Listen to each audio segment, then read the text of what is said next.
오늘은 퍼즈의 포트폴리오 분석 시간입니다. 퍼즈님 일주일 만에 찾아뵙습니다. 퍼즈님 바로 모셔볼게요. 안녕하세요. 네, 안녕하세요. 퍼즈입니다. 오늘도 도움되는 자료 많이 가지고 왔으니까요. 매매 전략을 세우시는데 꼭 도움이 되었으면 좋겠습니다. 네, 퍼즈님 이야기 들어보기 전에 제가 한 가지 개인적으로 좀 질문이 있는데요. 일주일에 2번 나오시다가 일주일에 1번 나오시니까 어떠세요? 네. 네.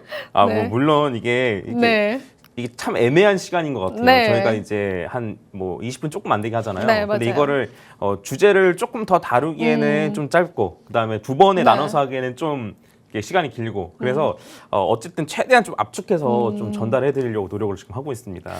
네, 저는 또 제가 싫어서 출연 횟수를 줄이셨나 내심 걱정을 했는데 그게 아니기를 바라보면서 오늘 저희가 다양한 내용들 좀 준비했습니다. 포트폴리오 점검 당연히 해드릴 거고요. 그리고 비트코인에 관한 분석들까지도 준비를 했고 저희가 또 그 후에 추가적인 차트 분석에 관한 이야기들까지도 나눌 예정입니다. 하루빨리 한번 달려보도록 하죠. 네, 오늘 비트코인 분석부터 해주실 거죠? 네, 맞습니다. 비트코인 분석부터 먼저 해드릴 건데, 지난주 혹시 기억나시는지 모르겠지만 지난주 저희가 매도를 좀 했잖아요. 네, 맞아요. 그러니까 하락했음에도 불구하고 매도했어요. 기억나시죠? 그러니까요. 그래서 저희가 살아남았습니다. 네, 그죠? 그래서- 큰일 날 뻔했어요. 네. 네. 그래서 하락해서 이제 어쨌든 매수할 시기가 아니냐라는 생각이 들 수도 있겠지만 이제 제가 말씀드렸던 맞아요. 거는 추가적인 하락에 대비를 해야 된다. 그래서 저희는 어쨌든 현금 비중을 한 30% 이상으로 좀 맞췄고, 그래서 그 현금을 가지고 이제 다시 좀 매수를 할 수 있게 됐습니다. 맞아요. 그래서 제가 알려드린 방법대로 한번 잘 따라와 보시고 좀 괜찮다 싶으시면은 계속 좀 따라하시는 것도 좋지 않을까. 저는 항상 어쨌든 도움을 드리려고 노력하고 있으니까 잘 봐주시면 좋을 것 같고. 근데 저 같은 사람이 옆에 있으니까 좋지 않으세요? 이렇게 안 좋은 예가 있으니까 더 잘 가르쳐 주실 수 있잖아요. 근데 그래도 엄청 매매 잘하시잖아요. 제가 계속 이제 개인 투자자 입장에서 질문을 드리면서 실질적으로 투자자분들에게 도움을 한번 드려보도록 하겠습니다. 제가 지난주에 그랬잖아요. 지금 맞아요. 사야 되는 거 아니냐. 네. 네, 아니었습니다. 네. 네. 그럼 오늘 퍼즈님 이야기보다 자세히 한번 들어보겠습니다. 네.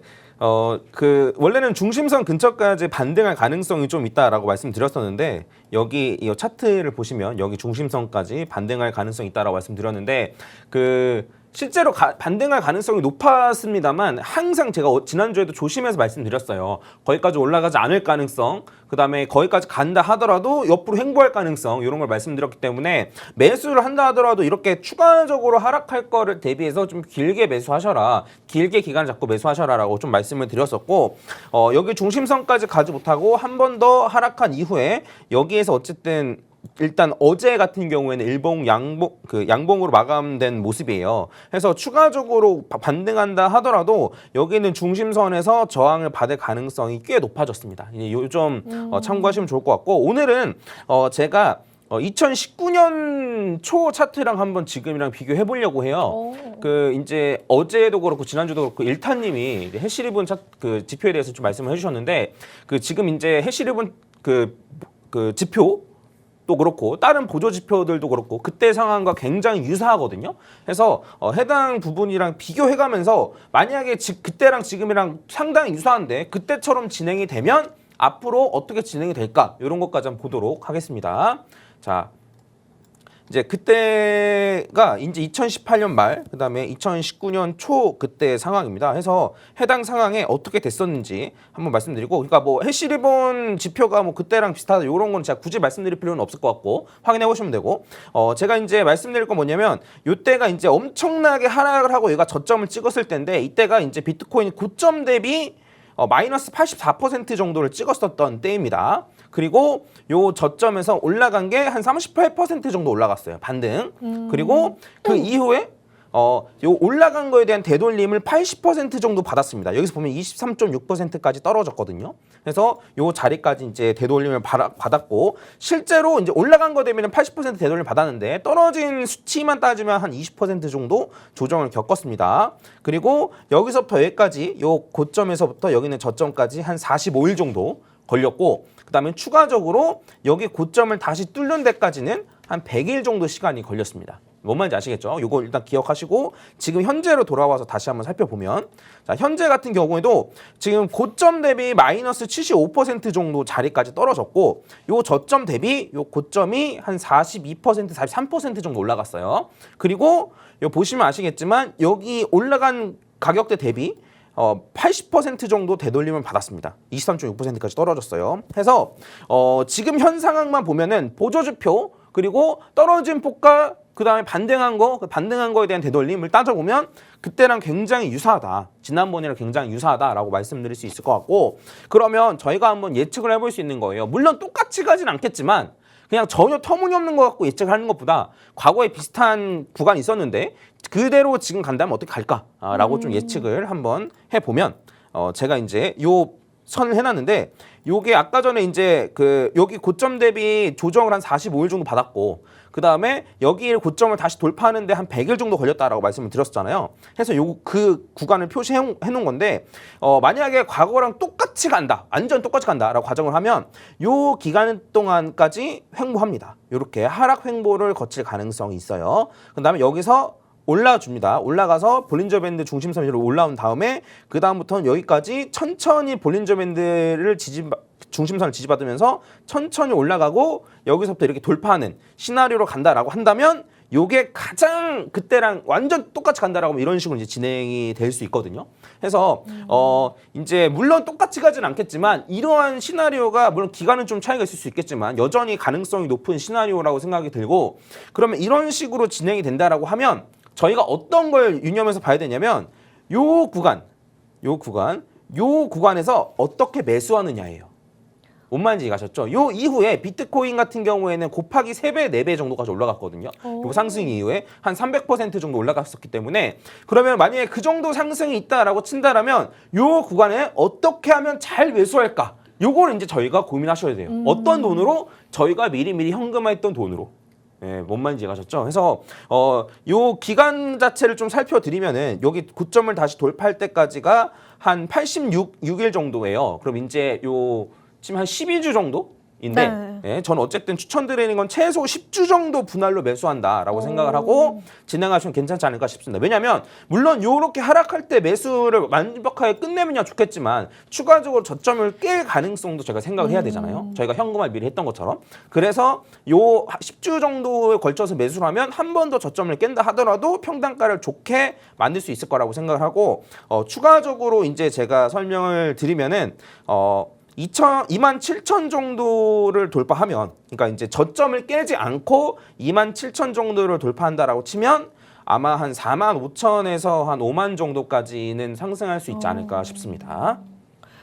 네, 2019년도 차트와 비교를 해주셨는데 만약에 같은 패턴으로 가게 된다면은 우리가 한 10주에 걸쳐서 분할 매수를 할 수 있는 타이밍이 올 수 있을 것 같습니다. 그러한 부분들 체크가 되는 대로 퍼즈님께서 계속해서 좀 여러분들에게 언급을 해드릴 거고요.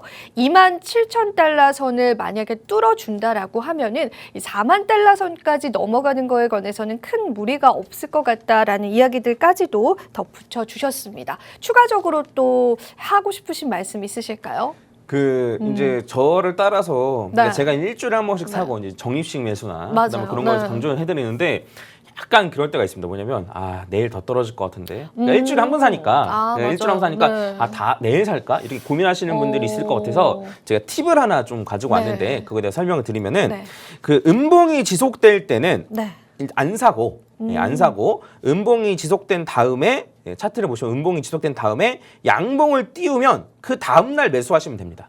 다음 날이요? 네. 오. 양봉을 확인하고 다음 날. 이제 만약에 이제 요때부터 그런 식으로 이제 매수했다고 치면 매수했던 딱 시기가 요때 한번 매수. 그렇죠? 그다음에 요때 한번 매수.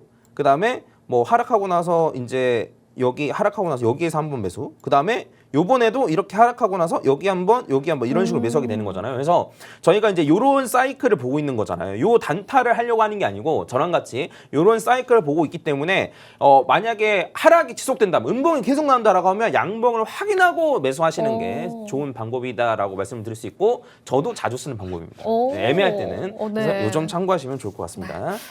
퍼즈님의 포트폴리오 매매를 따라하고 싶으신 분들 중에서 저희가 업로드가 되고 또 이제 생방송이 지나가고 나면은 또 매매가 막상 망설여지시는 분들이 있을 거예요. 지금이 맞나? 지금 타이밍인가? 라고 생각하시는 분들은 말씀해 주셨다시피 음봉이 계속해서 나오고 나서 양봉이 뜨면은 그 다음날 매수하는 그런 매매 타점을 가져가면은 승률이 좋다라고도 말씀해 주셨습니다. 이 부분은 저도 잘 새겨 듣고 한번 이렇게 매수를 한번 진행을 해보도록 해봐야겠습니다. 포즈님. 이렇게 해서 비트코인 분석은 오늘 끝내실 건가요? 네, 이 정도로 하고 포트폴리오 보도록 하겠습니다. 네, 오늘 포트폴리오 저희가 또 추가 매수할 포트폴리오가 있다라고 해서 제가 일부에 잠깐 또 예고편을 귀엽게 한번 만들어 봤는데 오늘 포트폴리오 변경도 여러분들 귀 기울여서 한번 들어주시면 좋을 것 같습니다. 네, 그 포트폴리오를 잠깐 살펴보면은 해서 이제 지난주에 이더리움을 조금 손실 자리에서 매도를 했어요. 그러니까 손실 자리임에도 불구하고 매도한 이유가 사실 있는 거거든요. 이 차트를 사실 이제 이더리움 차트를 보여드리면은 요 자리에서 그러니까 1차 매도 여기, 그다음 2차 매도 여기, 그다음에 3차 매도를 여기에서 매도를 했잖아요. 그래서 그 이후에 하락을 했으니까 저희는 어쨌든 이득을 본 거예요. 현금을 확보했으니까. 네. 그래서 한번 잘 믿고 따라와 주시면 좋을 것 같고 매번 말씀드리지만 그다음에 이더리움뿐만 아니고 폴카닷도 추가 매도하고 비체인도 추가 매도를 해서 현금을 이제 27%라고 되어 있는데 근데 이제 이더리움 클래식도 많이 수익을 받고 해서 사실 현금 비중으로 따지면 실제 30%가 넘습니다. 그래서 참고하시면 좋을 것 같고 오늘은 어쨌든 요 확보한 현금을 가지고 새로운 코인을 이제 진입을 하려고 합니다. 그래서 사실 제가 차트가 괜찮아 보이는 거를 두 가지 코인을 갖고 왔는데 이 두 가지 코인 중에 왜 하나는 매수하고 왜 하나는 매수 안 하는지까지 알려드릴 수 있도록 해볼게요. 첫 번째로 갖고 온 코인은 칠리즈입니다. 그래서 이제 요거는 앞선 뉴스에서도 이제 설명해 주셨는데 네, 이게 칠리즈가 그러니까 쉽게 말하면 이거예요. 많이 올랐던 코인이 계속 오를까? 그러니까요. 그러니까 맞아요. 혹은 많이 안 오른 코인이 더 올라가지 않을까? 이런 고민을 항상 하시게 되잖아요. 근데 이제 쉽게 생각해서 지금 그 자리가 조정을 많이 받아서 요 아래까지 떨어진 코인들도 있습니다. 저점 가까이 떨어진 코인들도 있어요. 그러면 비트코인이 떨어지면 해당 코인이 많이 떨어졌으니까 더 안 떨어질까요? 아니거든요. 그냥 뚫고 떨어진단 말이에요. 근데 만약 이런 식으로 저점을 뚫고 떨어지면 아래 매물대가 없는 코인들이 많습니다.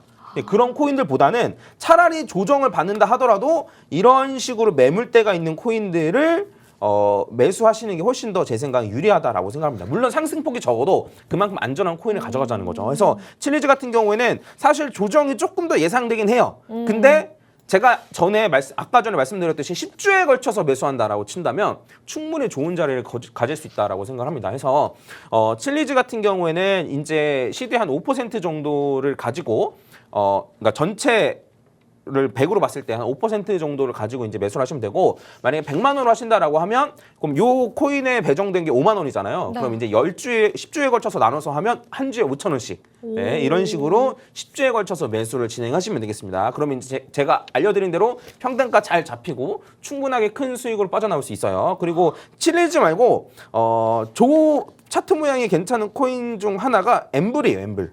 네, 엠블은 제가 이제 여기서 한번 매도 자리도 한번 언급을 드렸었고 추가적으로 상승 가능성이 있다라고 말씀을 드렸는데 이렇게 어쨌든 잘 중심선에서 지지받고 잘 올라가고 있고 그 다음에 한 번 더 여기까지 올라갈 가능성이 있다라고 생각이 됩니다. 네, 그리고 떨어진다 하더라도 지지란이 있고 그래서 이제 엠블 같은 경우에는 차트 모양이 좋고 사실 둘 중에 차트 모양이 더 좋은 걸 얘기하면 엠블이 더 좋아요. 왜냐면 칠리즈는 최근에 한 일주일 정도 사이에는 이렇게 하락을 했지만 엠블 같은 경우에는 요 일주일 사이에도 이런 식으로 올라갔거든요. 그래서 차트 모양이 더 좋은데 근데 그 중에 칠리즈 말고 엠블 말고 칠리즈를 이제 소개해드린 이유가 뭐냐면 칠리즈 같은 경우에는 바이낸스에 상장이 되어 있어요. 그래서 바이낸스의 거래량이 한 20% 정도, 그다음에 업비트가 한 10% 정도 돼서 거래가 엄청 고르게 분포되어 있습니다. 그래서 칠리즈 같은 경우에는 굳이 국내에서 상폐가 될 가능성은 낮지만 하다못해 상폐가 된다 하더라도 그냥 바이낸스에 가서 투자를 하면 되는데